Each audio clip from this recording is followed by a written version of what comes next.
It gets better every week, David King, this footy. It gets better every week. Crazy, isn't it? Morning, G. How are you? So Professor amazing. Adam says 288 combinations remain with a round to play. 288? 288!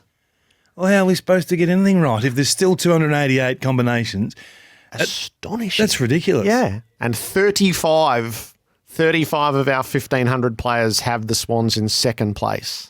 See, I don't feel anywhere near as bad about my tipping being on the bottom row right now when you say that. How the hell are we supposed to get that right? 288. So I wonder how many have Melbourne plummeting outside of the top four. Yeah. So if Sydney beat St Kilda and nothing ridiculous happens with percentage, we're down to 35 to see if someone's got it. But it's only a goal or two. Yeah. There's not much. Few possibilities, aren't there? Yeah. All right, so give me your King's Gambit on where we find ourselves after round 22. Round 22, Jared. Who's your best player? Health. Health's your best player. Sydney, almost a clean bill of health.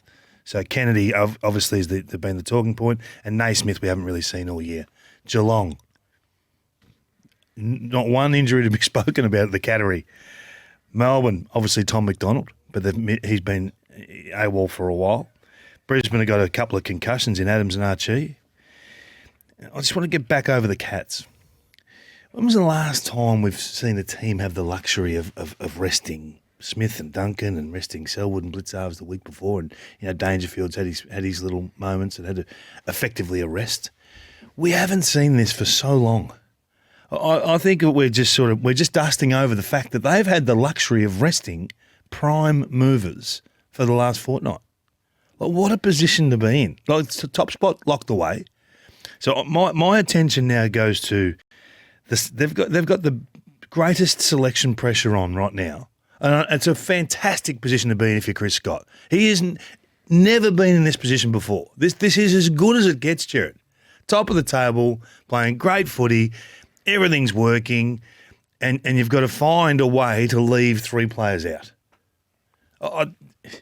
It's amazing. It is absolutely unbelievable what's happening for Geelong and by Geelong right now. So well done to all the planning and the strength and conditioning department to get it to this point. And this goes back. We talked about Chris Scott at the start of the year saying, well, this is what we're going to do, and if it works, it'll work big, and if it fails, it'll fail big. And I'll wear it either way. And here we are. Like, I know it all can go wrong in September. I know all that. But let's just appreciate what's happened to this point. It's frightening. Our categories are steeped in the squeeze for position, home finals, making it, qualifying, but there's no escaping today's big issue, and that is Essendon from the final game of the round. It feels like there's an administrative Hunger Games on at the moment to see who will survive and who will be sacrificed in the aftermath of it. This is usually these things start at the coaching position, but I said to you at the start is this is the port of call is not the coaching position in this instance.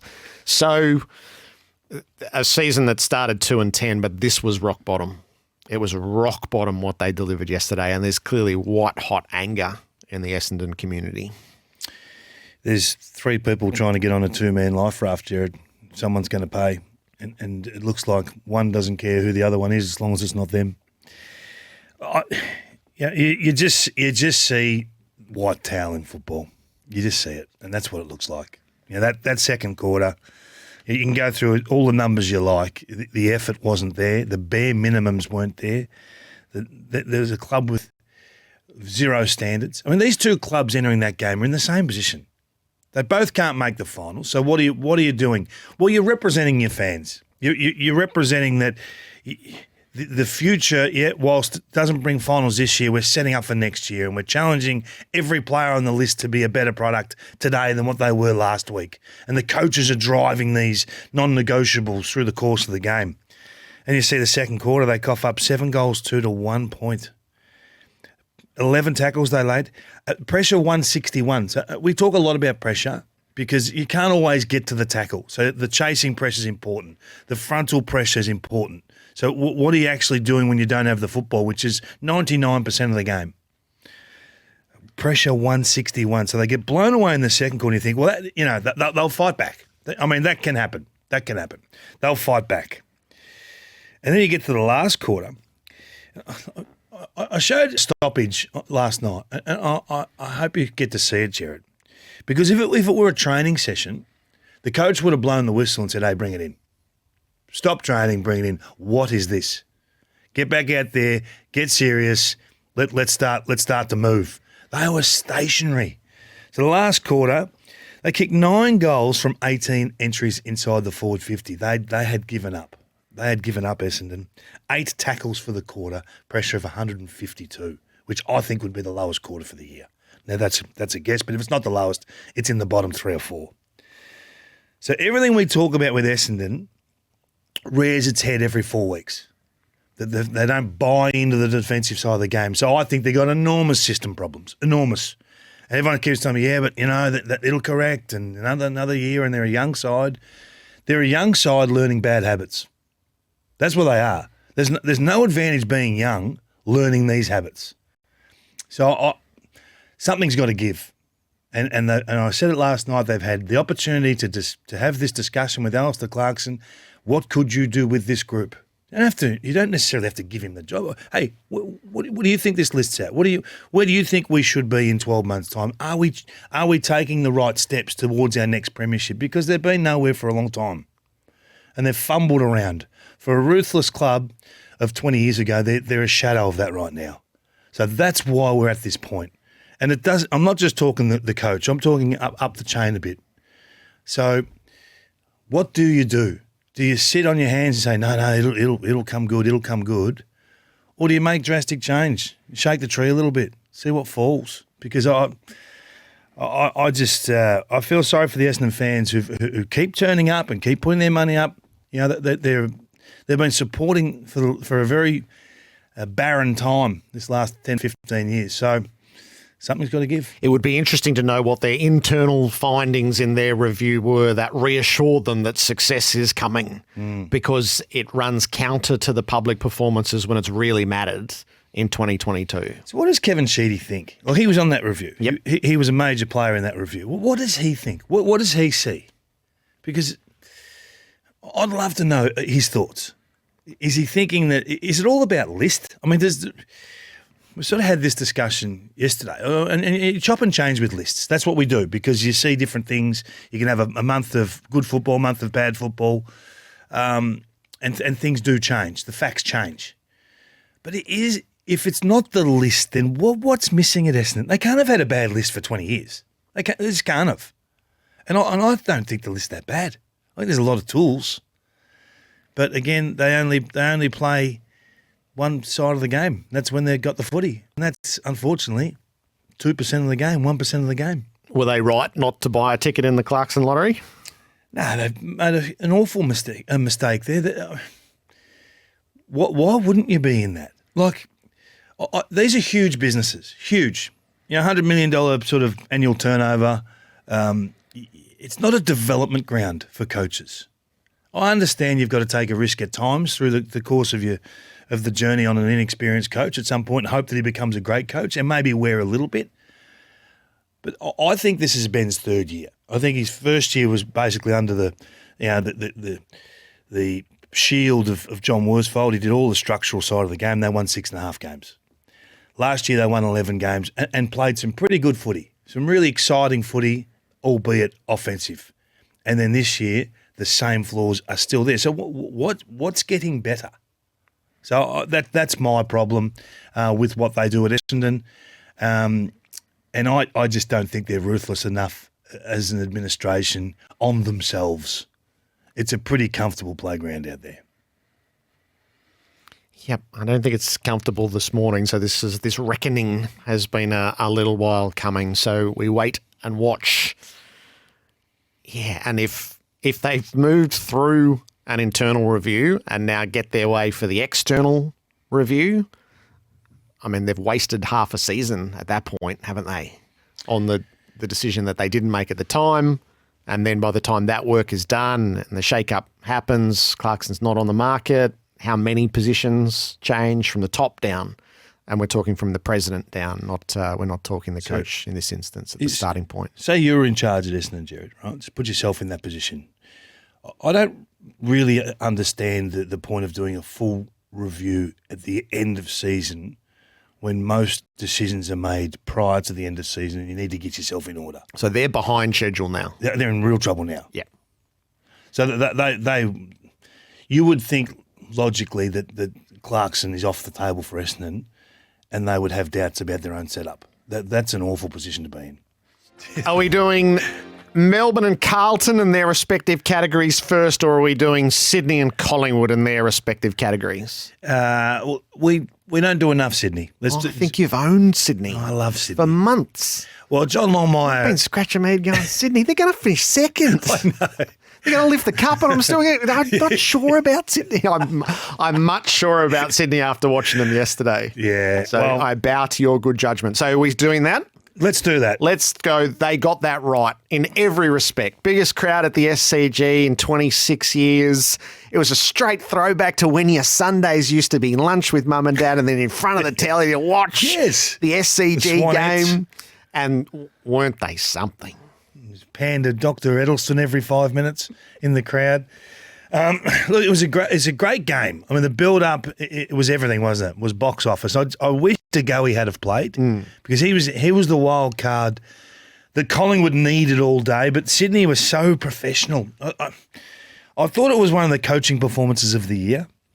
So what do you have to do to beat Collingwood? Well, you've got to stop their counterpunch. Okay, our pressure's got to be high.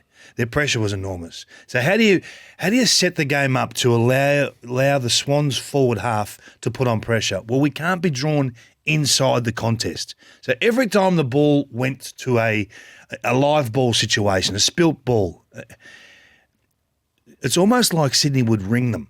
Would be 3 metres outside the Collingwood players who'd be invested in the middle. So every time they got the ball, they were under pressure, frontal pressure coming from behind, had to operate at a speed they weren't comfortable, continued to turn the ball over, game on turnover, favoured Sydney heavily.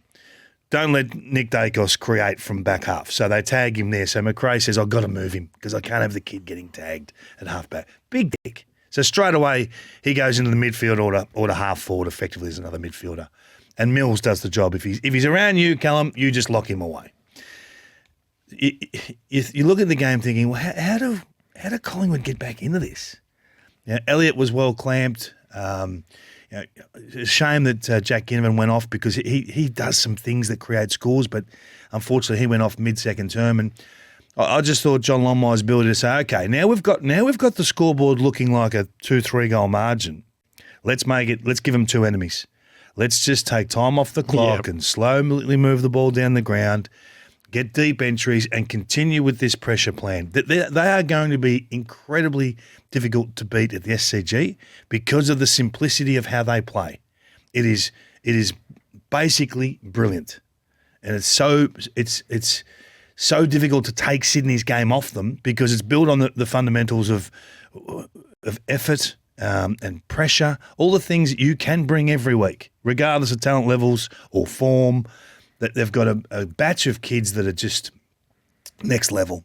Like Sweetfeet Goulden, our man, he's a ripper. Heaney did some things yesterday. I showed a bit of vision last night. He kicked the ball from the wing forward and then charged, finished in the goal square, tapping the ball back to Franklin. Franklin finishes with a goal. And I might have a chat with Kane about where he sits in the competition right now because he's in serious form too, Lance. So Rowbottom's becoming a serious player. We talk about Warner a lot, but I think Rowbottom's the one. He's their Ben Cunnington. He's a bit of a tractor. Like he's just one speed all day and he just keeps turning up and winning clearance and winning contest.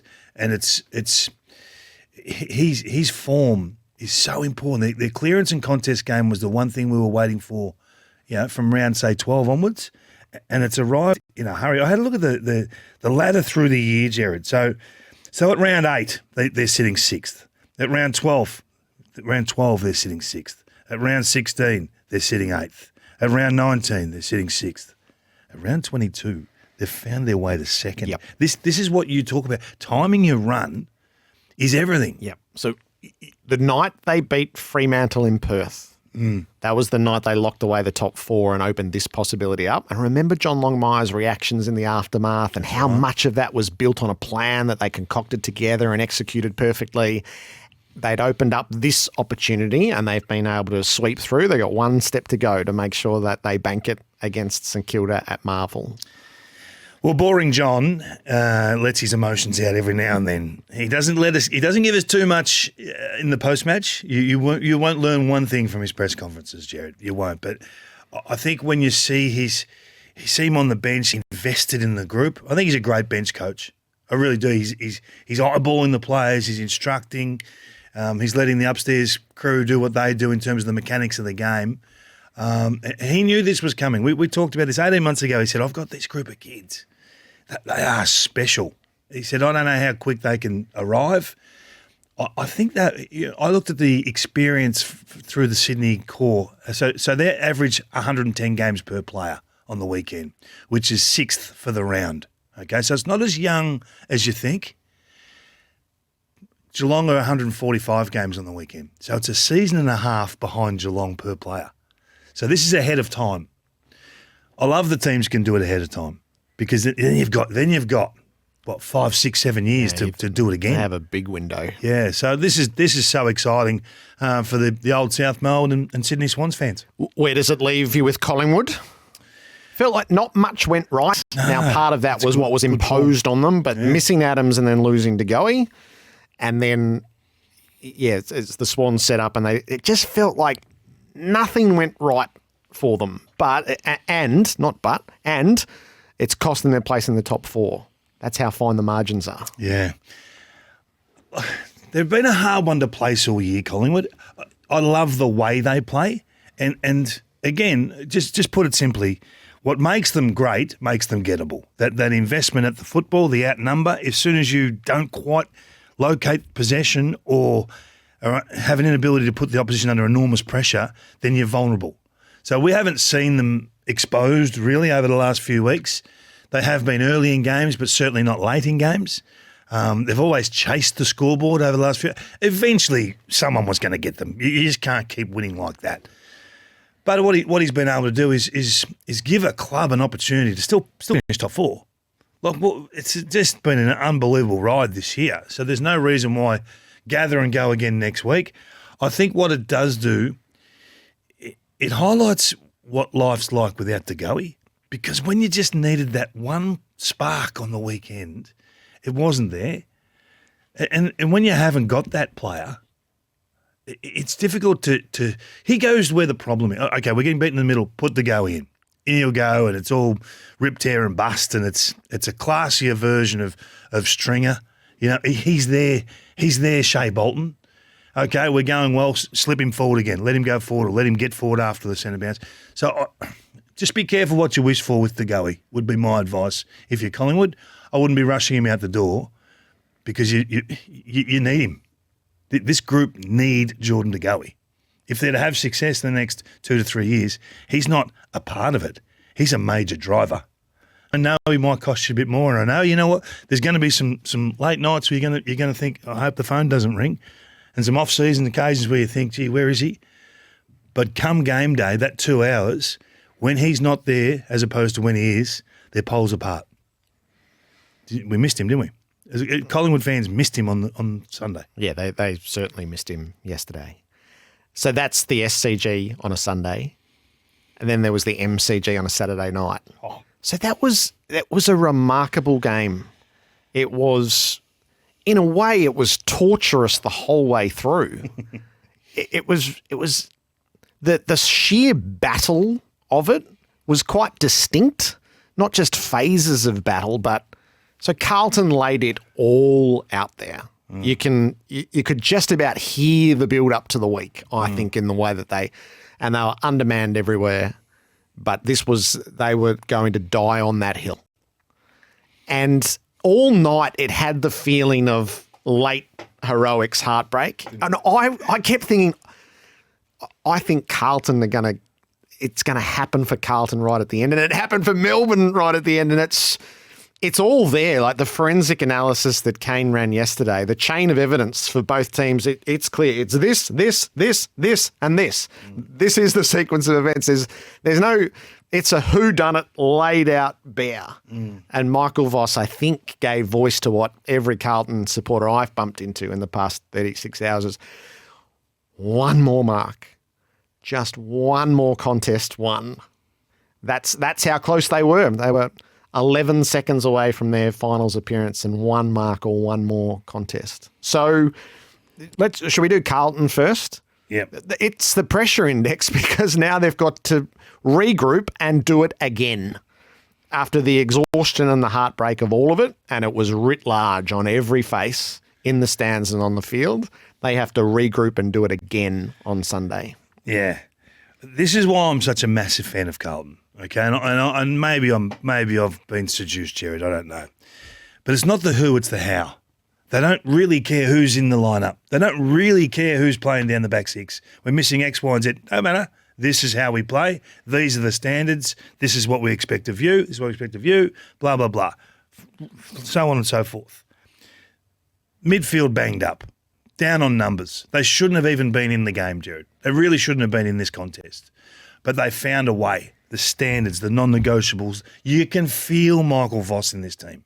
You can. Yep. You look out there and you say, how are they doing this? Defensively brilliant. They shut Melbourne down. Melbourne, they couldn't move the ball. And I thought, wow, this is getting harder and harder for Melbourne. They're staying in the game longer. The greatest lead for Melbourne was 11 points, and the greatest lead for Carlton was 8 points. It was just stuck. It was like every quarter, righto, we start the scoreboard again, let's go. It was just a terrific battle. And in the end, a little bit of brilliance from Cozzy Pickett. Love games that finish like that, okay? Heartbreak on one side. And maybe, the biggest lessons are hardest learned. That you sometimes need to lose a game like this to have such growth coming forward. And I know I keep talking about next year with Carlton because I just don't expect this year to be the year. Having watched them a lot through pre-season, and Vossi's so accessible and so open with us that this is what I'm doing, bang, bang, bang, and we're going to build on it. But the standards we're talking about and the non-negotiables we're seeing at Carlton, we're not seeing at many other clubs. And I know they may miss the 8, but they're coming with a bullet, Jared. And it's not about limping into 8th and playing one final this year. It's not. It's about building to that next premiership. So I had a little look last week at where the premiership team comes from on the table the previous year. So Melbourne 2021 come from 9th the previous year. Richmond finished 3rd and were the premier the previous year in 2020.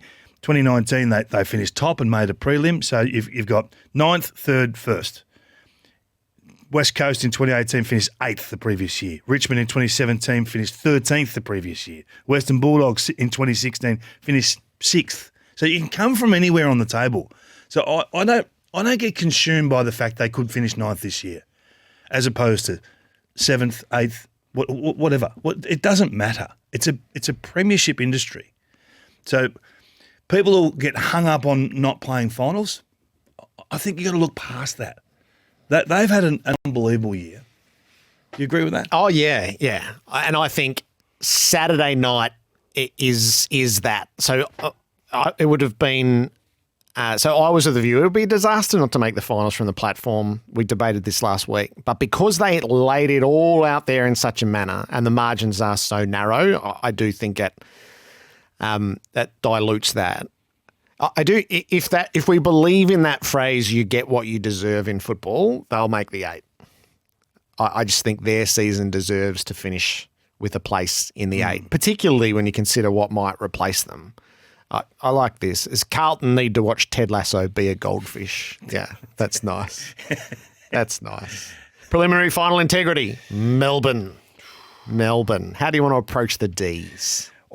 It's just no one's sure whether they love the Ds or they don't. They could finish second on the table, and there's still be the doubters, and we're probably all jumping from one side to the other. So I'm just trying to look at what assets they've lost from last year to this year. So I had a look at their ball movement yesterday after what Carlton did to them, just slowing them down. First 7 rounds of the year, number 1 team taking the ball coast to coast. Next 6-7 rounds of the year, they dropped to 9. Dropped to 8. And then the last, since round 16, they're 17th in the competition. They've been able to take the ball one end of the ground to the other. They can't move the ball at the moment. They've lost their dare. They've lost their bravery. So I'm just wondering, okay, so that's one asset. Take that off the table. So now they can't move the ball. Their defensive 50 is failing at the moment. It's ranked ninth over the last 6 weeks. Now, it doesn't sound like a bad ranking, but when you compare that to the teams they're going to be playing in the next few weeks, that's a bad ranking. Okay, because they're gonna stand toe to toe with a Sydney or a Geelong, and they say, "Oh, what are your assets and what are ours?" So you go, "Okay, defensive 50 in trouble, can't move the ball." Then I stumbled across their clearance game. Now the eye tells you they're a gun clearance team. You know, the eye says no, they could Gawn in there and Viney and Petrarca and Oliver. They're over-invested in there, if anything. So over the last 6 weeks, they're averaging 3 less clearances than their opponent, and they're outscoring them by 1 point, which is ranked AFL 9th. Again, AFL 9th is not a great ranking when you enter a finals campaign. Last year, they were plus 2 goals on their opponents. So they're plus 1 point, plus 2 goals. So there goes 2 goals from clearance. You can't move the ball and you can't defend your back 50 when you know Geelong are going to get their time with the footy. You know Sydney are going to have 50 inside 50s minimum when they play them. So plus 2 goals they were last year. And the last 8 rounds of last year, including the finals, they were plus 5 goals week on week. So it's a plus 5 goals from clearance is now plus 1 point. Yep. So these are massive shifts. So I give them enormous credit for still finding a way to win games, and they could finish second or third on the back of, you know, they're running on 2 or 3 cylinders really. And it's individuals that are finding a way to get them done because the system's a little bit banged up. Now, can you correct in the next one game and a week off to then run the table again in the finals? Logic says no, but I'm staggered they're even at this point. How are they here? So I think you've got to give a bit of credit to the senior core of those of talent there and the coach to be able to still navigate his way through all these icebergs with their game plan to get to this point. So it doesn't really matter whether you love them or not. You still got to beat them. You've still got to find a way to beat them even though they're banged up. But if they fall to 5th or 6th, Jared, this is where I get nervous for them, right? Because I love watching them play. But they're not going to beat 4 teams in a row in September, including travel, having lost 7 of their last 12 games. If they get rolled on Friday night, they will have lost 7 of their last 12. They're not winning 4 in a row in September. So this Friday night is for all the marbles. Yes. It's for the lot. If they finish second or third, then they've got an opportunity. And we'll all love them again. But that's where it sits right now. It's a high bar when you're the defending premier who finished off in such style last year. So the preliminary final integrity, what does it look like on the penultimate weekend of the season? So that's Carlton and Melbourne done for us. That was Ben Cunnington. You were part of that, Kingy. It was raw, wasn't it, in the aftermath of his return to footy? Last year we did their best and fairest via Zoom from in here, and he came second, I think. He was second or third. Would have been miles in front at one stage. And he broke down. He was in tears. He could hardly speak. He was talking about, you know, what was lost to his life with football and the football club, that environment, and you know, it was so tough to listen to and to chat with him about. And then you see him back there, and he come up the race, and it all just hit him. He was in tears as he met his wife and the kids, and they went through the banner. It was hard. It was hard not to be emotional yourself. Yeah, I had to check myself a couple of times, I reckon. And you think, just things look right when he's out there. From a North Melbourne point of view, the number 10, the big frame, the she'll be right mannerisms that he has. He just strolls out there and hey, it's all right, it's okay. And then I think he would have got a lot of satisfaction out of seeing Davies Uniacke do what he did around him. Just that he took control of the game for the first 60 minutes. He was everything. And I think Ben would have just looked across and said, you know what, this is so good because he's driven these young kids. He's carried the can for them for the last 2 to 3 years whilst they've grown. And I think he would have taken a lot of satisfaction about how he's taught these guys how to play. And the North Melbourne Football Club have missed him so much. And it's not just the 2 hours of the game. It's how you prepare, how you train. He's got an edge about him. He's got a level of anger. He wants to win the footy. He wants to hurt you. He wants to do all those things. So it was just so good to see him back, and let's hope he finishes the year off well, and we never have to talk about this again. Lovely. Can I just a lesser best bit on field? Cam Rayner's last quarter. Yeah, Cam Rayner. Wow. Leave him forward. Leave him inside 50. Don't put him in the midfield. I mean, I'm not even putting him in at centre bounces. He's of no value in at centre bounces. He's not a dancer. He's not Shea Bolton. He's a bit slower than that, and it's not disrespecting him at all. But when he's in that forward 50, the way he moves with such power, he moves with power, but it's not necessarily quick. You can't tackle him. You can't bring him down. So he's an absolute jet inside that forward 50. And I think that if Brisbane are going to win it, they will win it because of their forward 50, not because of their midfield. It's kneel or bust in there at the moment. So load up your asset, which is your forward 50, and see if they can get the job done for you. We have curiosities aplenty to work through. We're going to do that next on the means test. And have we got a category for Richmond? I couldn't quite work out which category to put Richmond in. So I whacked them in the seedings. I've got them high too. High? Yeah, high. Oh, just trying to work out exactly very the order. easily. Yeah, very easily. Kingy, the curiosity of Max King and the Saints. Yeah. There was, so being there on Friday night, it was an unusual, there was this sense of dread when he had ball in hand. Outside the fence and inside the fence, there wasn't a lot of people around Max King as he was going through the torture of it all. Then you listen to Matthew, or I listened to Dermot Brereton first on Crunch Time on Saturday. So this is his, so he just walked through what are the technical flaws in what we're seeing. And then Matthew Lloyd does it graphically on the Footy Show. So there's this natural from everyone, go and get them, go and get them. Brett Ratton's initial reaction is we have the wherewithal within the club to work through that, yet 59 games in, this is part of who Max King is. I think it all ties together to be quite the curiosity.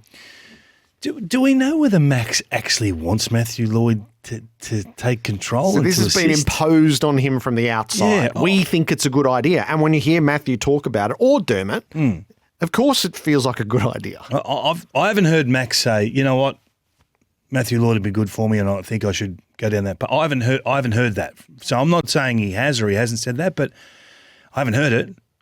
And I just my memory of the Joe Danaher Matthew Lloyd arrangement, I don't know how it finished, because every time Joe would have a shot at goal, the camera would pan to Matthew Lloyd in the commentary box, and we'd discuss, he's missed that one, or he's kicked that one. It's working, it's failing, it's working, it's failing. He loves me, he doesn't love me, he loves me, he doesn't. Then I don't know how it finished at the end. Was it all perfect at the end? I'm not convinced it was. So if you're Max, do you just keep it internal? Do you just keep it with a if it is a technical flaw, they will overcome the technical flaw. It's not a technical flaw. You can see when a guy's not got no idea where it's going. The mental side, you can see that. Every time he got the ball in the weekend, have a look. He got no idea where this is going. It's like a driver off the first tee, Jared. Who knows where this one's going? It's be a sick feeling for him. There's a bit of work to be done, though, isn't there? I mean, Lee Montagna showed last night that he's the poorest conversion of the top 10 goal kickers this year, and has been that for the last 3 years. Yeah, he's 59 games in, so yes, he is a young player. But he's got to sort that out. He's overdue sorting that out, I think. You need to know you're a bad kick to fix it. You need to absolutely know. Like Levi Casbolt said, this is not my caper here. What do I need to do? And absolutely went back to ground zero. I think Sav Rocker had a big part to play in that. Refined the ball drop, really mechanical. Looks a bit awkward, probably feels a bit awkward for a while, but it's effective. So you need to accept that there's a massive issue here before you change. St Kilda more broadly, so they're going to get to the end of this season. They may back out of it 3-8, having put up 8-3. That's still to be determined on Sunday. They're not playing finals from here. So that they have my thesis. Yep, you go. They have to ask themselves the question really coldly: is our premiership in this group? And the answer to that is no. It's no. It's no. They're not winning their premiership with this team. Why? It's a curious mishmash, I think. There's not enough draft talent. There's too many consultants. So I think they have enough, my personal belief, there's enough evidence at the end of this year to go, this group is not winning the flag. So what is our strategic approach? And I don't think it's one or two players from other clubs. I think they have to scoop into the draft in the next 2 years. That's only my view. Do you think? So that's a long way back then. It is. So the draft talent are not going to seriously impact games for 4 years, 5 years? That's what happens. Yeah, maybe. Call it 3 years. Yeah. So I'm looking at the trajectory of Max King's career and going, okay, so we're 3 years in. We have to build a team with him at the pinnacle of his days that's going to be contending for the flag. So I think that's years 6 to 9. Years 6 to 9. So that gives you 3 years to build a list around him. Gee whiz, it's not a great timeline. No, it's not. But if you add one more player here and one more player there, so they're mid-table ordinary, and they will stay mid-table ordinary, adding a player here or there, here or there, here or there. But that's only my view. I'm more interested in your view. Oh, yours is bringing timelines. I like it, Jared. Do they have their flag in this group? Do they have their? Well, I think they play some brilliant footy, and when with their pressure game, when it's on, they are a competent contender-style outfit for me. But then they go away from that too quickly and they become a little bit fraudulent with how they score. Guys getting forward of the ball, so they go out of pressure into getting forward of the ball in a heartbeat. When they're living in pressure and maintain the game in pressure, I think they're very good. So I don't know. So I think we're late to the party with whether teams can win the flag with groups.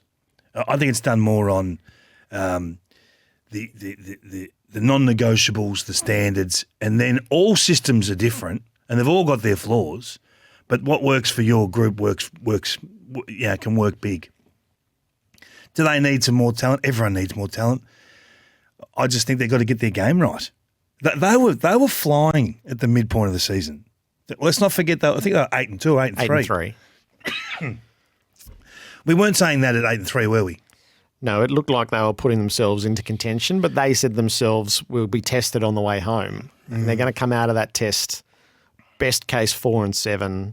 They're looking at 3-8. I think you can exist forever in the middle ranges. Yeah. So you tell me it's a premiership business. I think, and they might ask themselves the question and go, yes. And then ultimately it swings on whether they're right or not. So anyway, I just think if they miss this moment if they misread their list now, so they'll either be there, I'm either wrong and they'll be right. But we say the worst thing for a club is to not know where they're at. They have to know where they're at the end of this season, and they have to be right.